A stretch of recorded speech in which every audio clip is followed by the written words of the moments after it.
এটি হলো মানচর হ্রদ, যা একসময় এশিয়ার বৃহত্তম মিঠা পানির হ্রদ ছিল। এই হ্রদের মাঝখানে দাঁড়িয়ে থাকা এই নৌকাগুলো স্থানীয় জেলেদের মোহনা বংশের একটি গ্রাম। মানচর লেকে ভাসমান এই সারি সারি জলাশয়েই এখানকার মানুষের জীবন কেটেছে।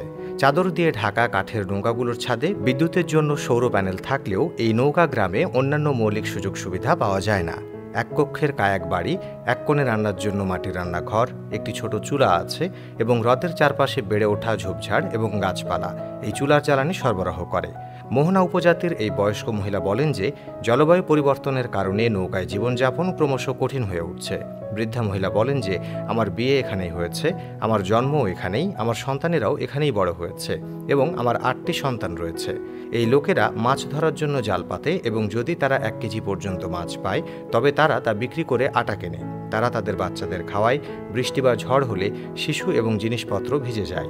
এ সময় আমরা খাবার রান্না করে ক্ষুধার্ত ঘুমাতে পারি না।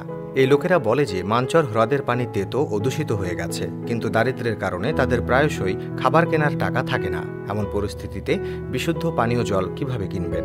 বাচ্চাদের ক্ষুধা কে সহ্য করতে পারে? পানি কিনলে বাচ্চাদের জন্য আটা কেনার টাকা থাকবে না। আমরা আমাদের বাচ্চাদের এই তেতো পানি পান করাতে বাধ্য হচ্ছি।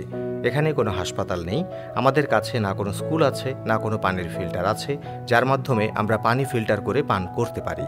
10 থেকে 15 বছর আগে মানচ লেকের এই সারিগুলোতে হাজার হাজার মানুষ বাস করত, কিন্তু মানচর লেকের পানি বিষাক্ত হয়ে যাওয়ার পর থেকে এই মানুষগুলো এখান থেকে অন্য জায়গায় চলে যেতে বাধ্য হয়। আজও এখানে নৌকায় বসবাসকারী 3 থেকে 400 মানুষের জীবন খুবই কঠিন। মানচর লেকের মোহনা সম্প্রদায় বংশপরম্পরায় এই নৌকা ঘরে বসবাস করে আসছে। এই লোকেরা মাছ ধরে জীবিকা নির্বাহ করত। এই গ্রামের মাছ বাজারে স্থানীয় জেলেরা হ্রদ থেকে মাছ ধরে এবং ব্যবসায়ীদের কাছে বিক্রি করে। তাজা মাছ ওজন করার পর তাদের ওজন এবং বৈচিত্র্য অনুসারে বাছাই করা হয় এবং তারপর বরফের বাক্সে ভরে পাকিস্তানের অন্যান্য শহরে পাঠানো হয়। মরক্কান মাছ তাদের আকার অনুসারে আলাদা করা হয়। ছোট মাছ আলাদাভাবে এবং বড় মাছ আলাদাভাবে পাঠানো হয়। মানচ হ্রদ একসময় তার বাস্তুতন্ত্রের জন্য বিখ্যাত ছিল, যেখানে মানুষ মাছ ধরত। জলজ উদ্ভিদ এবং পাখিরা একসাথে বাস করত, কিন্তু জলবায়ু পরিবর্তনের নেতিবাচক প্রভাব, কৃষিকাজে রাসায়নিকের ব্যবহার এবং কারখানার বর্জ্য জলকে দূষিত করতে শুরু করে। ফলস্বরূপ হ্রদের বাস্তুতন্ত্র ভেঙে পড়তে শুরু করে।